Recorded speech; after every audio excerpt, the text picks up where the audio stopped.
வெளியே வர ஆரம்பித்தது.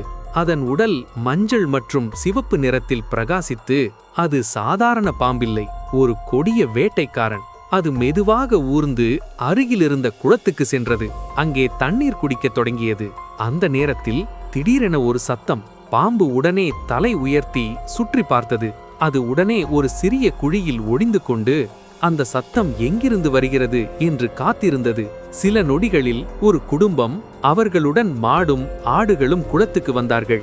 அவர்கள் அமைதியாக தண்ணீர் குடிக்க வைத்துக் கொண்டிருந்தார்கள். ஆனால் அவர்கள் அறியாமல் மரண அச்சம் அருகில் இருந்தது. அந்த பாம்பு திடீரென குழியிலிருந்து பாய்ந்து ஒரு மாட்டை தாக்கி பிடித்தது. அதை பார்த்த குடும்பமும் மற்ற மிருகங்களும் பயத்தில் அலறி ஓடத் தொடங்கினார்கள். அவர்கள் ஓடி ஒரு பெரிய கல்லின் பின்னால் ஒளிந்தார்கள். இதற்குள் அந்த பாம்பு அந்த மாட்டை இழுத்து கொண்டு போய் அதன் குழிக்குள் கொண்டு சென்று சாப்பிட்டது. சில நேரத்தில் மீண்டும் வெளியே வந்த பாம்பு இப்போ இன்னொரு வேட்டைக்காக தயாரானது.